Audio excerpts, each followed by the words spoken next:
Dr. Fonizu Asmadi Hussein, the IEEE Malaysia Section Vice Chair, Insigne Bernard Lim Ki Weng, the IMESS 2017 Chair, Encik Muhammad Ali Hajamaidin, the CEO of KCC, all the distinguished guests gathered for the IMESS Solid State Circuits Symposium, i.e. International Microwave Electron Devices Solid State Circuit Symposium. I think for the press, very hard to translate this, especially for the Chinese media. So just say that it is, what do you call that, electronics, circuits, symposium, yes, so that they can at least grasp it. Even I also don't know what this is all about. That's why I have to develop the theme. And the theme for this year IMESS is IoT and Industrial 4.0. Well, this I know. IoT I know, Industrial 4.0 I know. Because the pathway to smart cities and manufacturing. When you talk about 4.0 in America, they call it smart factories. Whereas in Europe, they call it Industrial Revolution or Industry 4.0. But it's basically the same thing. How your handphone is going to change your lives. And how your handphone is going to control everything. You always say that, no, you get control when you get married. It's not true anymore. You get control when you own a handphone. The handphone controls you. Just imagine, in the old days when you get married, the first person you see is a wife, the last person you see is a wife. Now the first thing you see is a handphone, the last thing you see also a handphone. And that goes for the wife too now. So this is how the industry has changed every one of us. And when you talk about game changer, I think the favorite word now is economic game changer. We are always looking for economic game changers, because then you can increase productivity, you can increase revenue, and basically you're looking at blue ocean strategy. So you're looking at economic game changer. But for me, I'm not only looking at economic game changer, I'm looking for life changers too. Because economic game changers only affect a certain section of the economy. But life changes the life or makes a difference in the lives of every individual. One very important example of a life changer is public transport. You can have LRT, or you can have MRT, or you can have public transport that works. It is a life changer. Agree or not? Another life changer will be what you are now involved, 4.0. The first industrial revolution was I think set off when they invented the steam engines, where of course it started the slow process of mechanization. You don't have to depend on human labor. Steam engine. The second industrial revolution was the invention of electricity and mass production, where it is not only for the selected few, but for everyone. That changes the life of everything. You look at 150 years ago, the only thing that, do I do 150 years ago? 100 years ago, cars can only be owned by the super rich. But because of that second industrial revolution, now everyone can own a car. Similarly, because of commercialization, you all think only the rich can fly. That also is a life changer. Tony Fernandez said, everyone can fly. That is a life changer.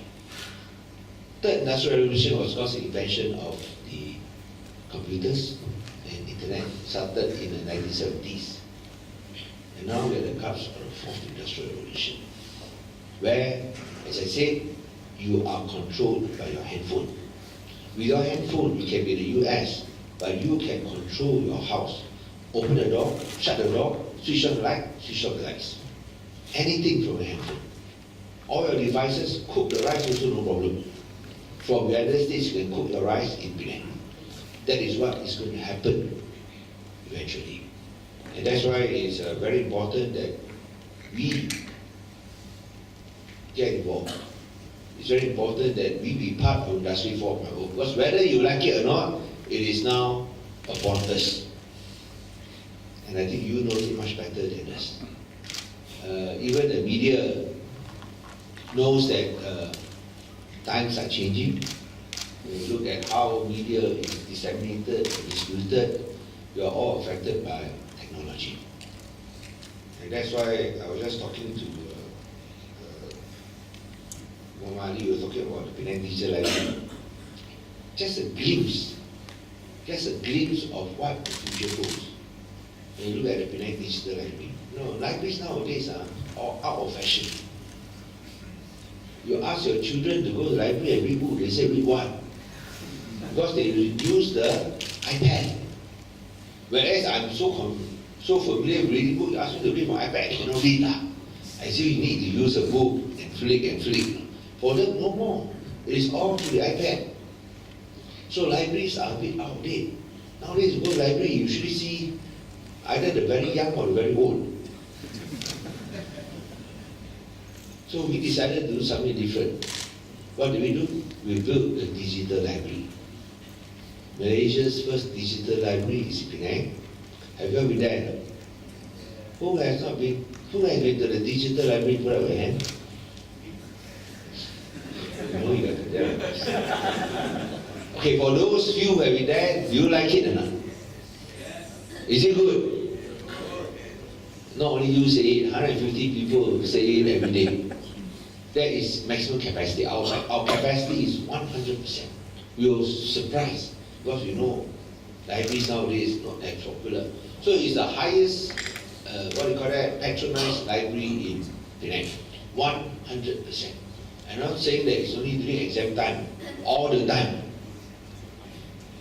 Even though we put it 24 hours, you go at 3 a.m., you can see people there. Don't believe it, you try yourself. And it's safe, secure, with all the CCTV, all the lighting, with 2 security guards. Parents feel safe sending their children. But why is it so special about the digital library that people want to go? Basically, it is the new trend. It's the first library in Malaysia where you don't have a single book. Everything digitized. Everything through iPad or through a phone. And the students feel very familiar. We feel very outsourced. Library, no books on. Sometimes I go there, I still look at where are the books. It's just automatic. Even though I know that it's a digital library. But for the students, they feel right at home. So the funny thing is that nowadays, if they go to the library, they feel not at home when there are books. They feel right at home and everything is digitalized. All up in the air, just like cloud computing. Everything up in the air. And it's so popular that we are planning to build a bigger one, 3 times the size next week. For those who don't know, you all know where Penang Free School is or not? It's just right next to Penang Free School. It's the old headmaster's residence. It's, as I said, very popular. Ali talked about the coffee, he didn't mention the bread. Very good business. Every day sell out because capacity 150, we are 100%. So we are trying to see how we are going to replicate that. So that is a glimpse for the future. The young are now so adept with technology that it is new facilities like this that can attract them, not the old ones.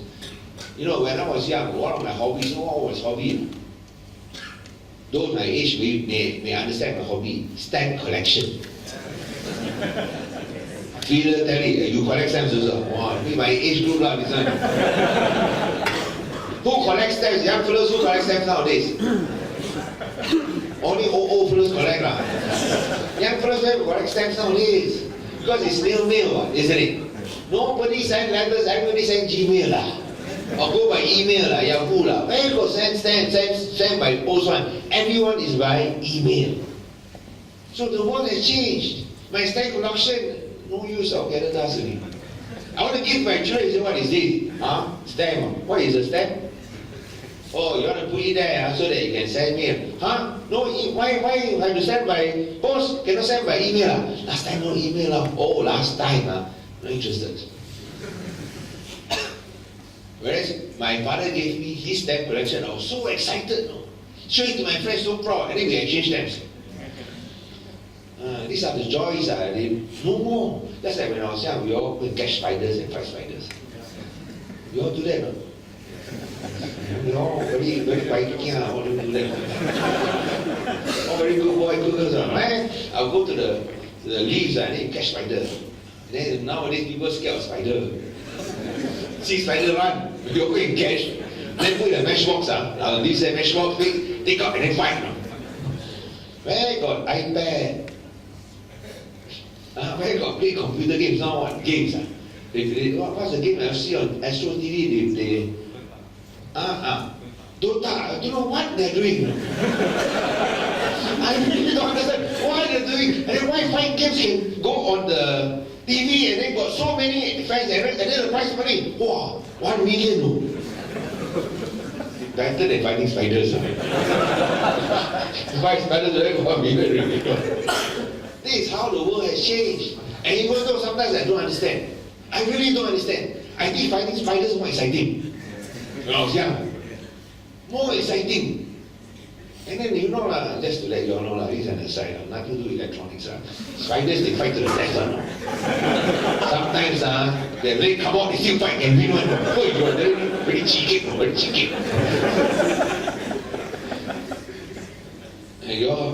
That is how we had that shield when we were young. But it's a different world. We got to accept that world is gone. This is a new world. Dota. Young fellas are heroes. Koreans, very Koreans. A lot of Koreans, very good. Then they got to go training one. Take ways, go training to play a computer game. Myself, last time catch spiders, we're going to do ways one. It's a different world. And that is part of Industry 4.0. So you talk about libraries, the traditional methods, the books, no more. That's why we face a problem. I think some universities also face a problem. Like we face, capacity is not there. Our capacity of our traditional libraries, maybe 20%. 20%, not maximized, not worth the value of money we spend. But digital libraries, 100%. 24 hours. So for you who haven't been there, go and have a look. Enjoy the coffee, enjoy the break, but most important of all, enjoy the library that is offered free of charge. I think that's the most important. Free one.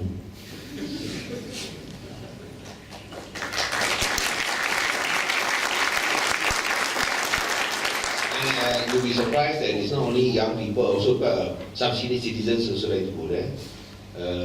We're going to build a new one next to it, 3 times the size.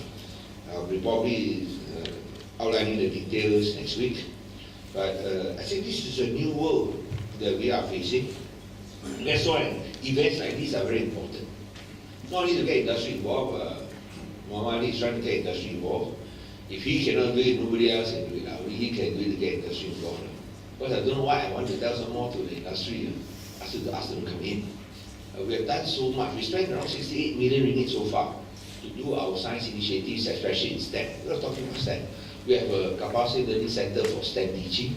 We set up the Penang Tech Dome for science discovery, 28 million. We set up the Penang Science Cluster where we teach robotics, applied artificial intelligence and coding classes, some of them free of charge. We spent 23 million. We got AgCat. We do our international science fairs annually, the biggest in Malaysia. End of this year is November 1. I think what, 14? 12, 13. 12, 13, it's so big, we're going to do it at Spice. 60,000-70,000 people come over 2 days, very popular. Then because we have the digital library, we spent 3.5 million, we did another one. So all these we spent around 68 million in order to push science. But still, we face setbacks or we face obstacles. Of course, we are much better off now than what we were before. But we need companies to come in. It cannot be the same old, like Muhammad mentioned his side Broadcom not yet. Oh yeah. That's one company will go for Broadcom. I'll talk to them. D Brown, some of these companies, I think they should come in. We must acknowledge that we need to get the top companies to come in. And Broadcom, of course, is important that they must come in. I saw the CEO yesterday, he came for a visit. Broadcom is now number 2 after Intel. Their market cap is 100 billion US. So if you can come in and do STEM, I think it will be very helpful. And just to let you know, I mean, this, you don't just see the Ostrom, Bosch, B. Brown, all these companies, Boston Scientific, Aeronautics, all these companies there. You must know the impact they have. For example, you look at Astro. Everybody has Astro. That device is inside that makes Astro work is made by Broadcom. So every one of you has a Broadcom device in house. You don't know it. All made in Penang. Topa, Dr. Mustafa Muhammad, when he came to open the Broadcom warehouse, he was so excited. I was wondering why he came here to open a 60 million ringgit warehouse. Not very much, only 60 million. But then he started saying that the amount they produce for exports. For example, now the number 1 exporter, single largest exporter from Malaysia is in Penang, Western Digital. 20 million ringgit a year. 2.3% of Malaysia's total exports. Next year, the number 1 will no longer be Western Digital, will be taken over by Broadcom, who will be exporting 17 billion US dollars, 70 billion ringgit, 8% of Malaysia's total exports from one single company, and number 1, number 2, both also in Penang. So that is the scale we are looking at. And if we can get these companies to come, I said, not just, we want to thank the sponsors, whether it is from Silterra, Textronic, Genitron, Infineon, Keysight, whether it's Swatch, Techmark, Iridium. Let's give all of them a round of applause.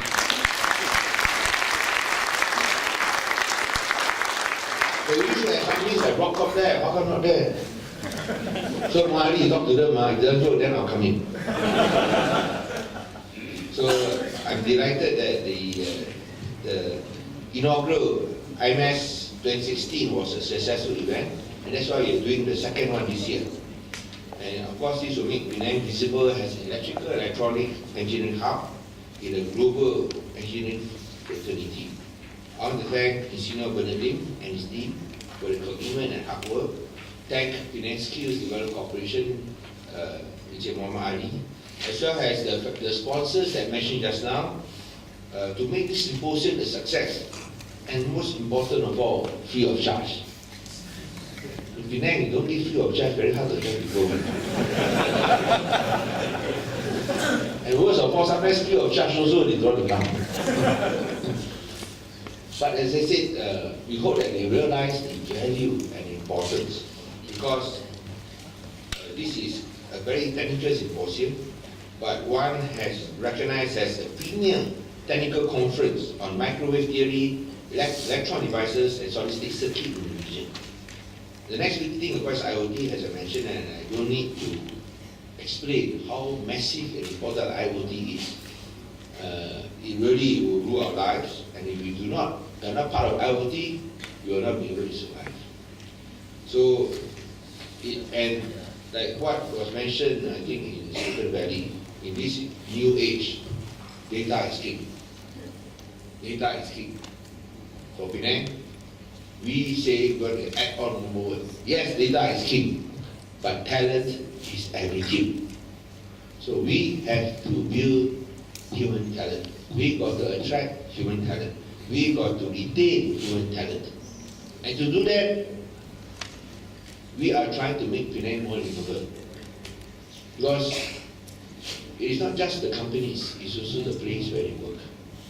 And if you see over the last 9 years, Penang has changed, has been transformed. Brownfields, we have turned it into greenfields.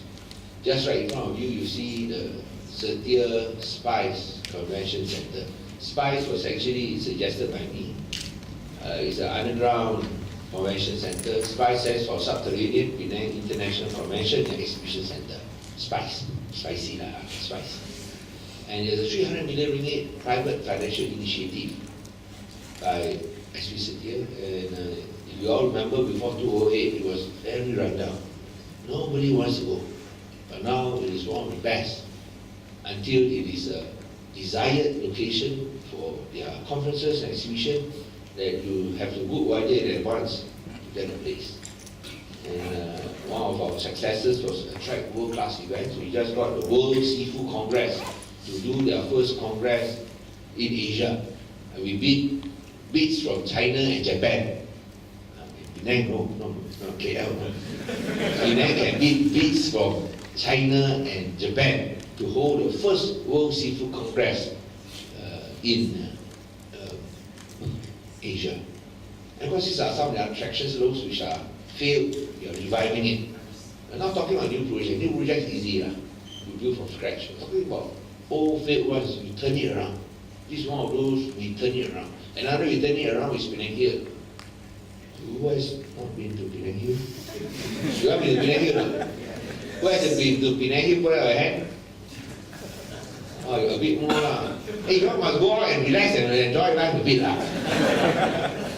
Look at all the things that that available in Penang. Go to Penang, you all agree with me lah. Now, Penang Hill compared to the Penang Hill before, is there a big transformation? Yes. Last time we were only taking 200,000 passengers a year. Now we are doing 1.7 million. So it's a big change. Of course, the biggest change of all is Komta. Have you ever been to Komta? Don't ask anymore. 9 years ago, when we first took power in Komta, the place was so run down, even beggars don't want to go. That's why no mosquitoes, because no food. Beggars also don't want to go.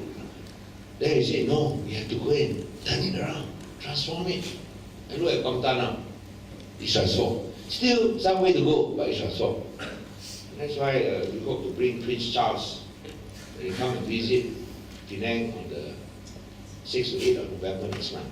I know it's a big change from electrons and microwaves to Prince Charles. Prince Charles and Camilla are not William and Kate, please. You all look at me. When I first heard it, I thought it's William and Kate. So I was a bit excited. Then I realized it's Prince Charles and Princess Kate. We are going to welcome them. God, we are very happy and honored. Definitely, don't get me wrong. Very happy. So we will let them see Penang Hill and hopefully Komta at the time. And this is the change. Yeah, that Penang is not just an electronic cluster, a world-class electronic cluster, a world-class GBS, global business sharing cluster.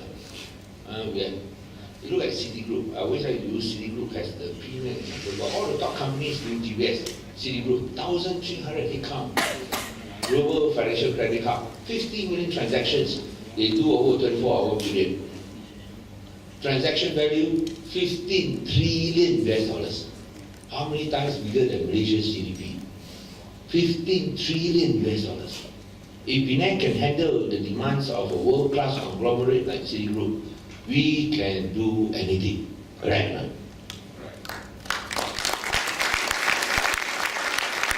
That is why this initiative here is so important. The IEE IMESS symposium hopefully will allow us to take a bold step into this industry 4.0. And as Mama Ali has mentioned just now, we have also supported some initiatives such as the German Dual Vocation Training. One now is called the Malaysian Meister Program. I think so far the only one in Malaysia, where those who do not want to go to university but want to do vocational training, and this is world-class vocational training, not the vocational here, but world-class vocational training. The German version, best in the world, recognized not only in Malaysia but also in Germany, where you learn and work at the same time. And to make this program a success, to get the Germans to come, the state government is paying their tuition fees. So you don't have to pay tuition fees, it's free education. And at the same time, because you're working in the factories, you will get paid. Minimum wage 1,000, maybe more. So you don't have to pay tuition fees, yet you are paid. In other words, you are paid to study. Where can you get in Malaysia? Paid to study. And this is the program that is available for students. Our only problem now is that we've got more students than places. Because remember, this is on-the-sport education. You learn and then you work at the same time because you must apply your knowledge and skills. Not just in the classroom setting, you must do it with your hands. That's why it's very popular. Because you are guaranteed a job after you graduate. They spend 3 years teaching you, 4 years teaching you how to go and operate a company. You know practically every machine. And after you graduate, they won't let you go. No way, man. They will give you very good pay. So you are guaranteed a lifetime employment. A lot of demand. We get very good students. Sometimes, some of these students nowadays mostly female. What happened to all the males? Mostly females. I don't know what happened to all the males. I mean, there's a assessment system, and you must be good. So it's basically because of demand. Now, our problem is that we don't have enough places because we need factories to offer places so that they can learn and work at the same time. And that's why I want to echo this Chair Muhammad Hadi's request for more participation and involvement from the companies. That you have to come in. We are now training, I think, nearly 200 students. And then we have room for easily another 200. But we don't have enough places from the factories. So we hope the factories can come in to give that necessary training so that, as I said, it is not only good for the industry, at the end of the day, it is good for the entire ecosystem. So once again, we want to thank the distinguished speakers for coming to share their view, their experience, their work on IoT, smart factories, as well as smart cities. And I'm confident that you will benefit from this session. And let us together move forward to transform Penang into an international and intelligent city.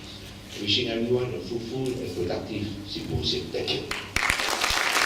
For example, handphones, smartphones,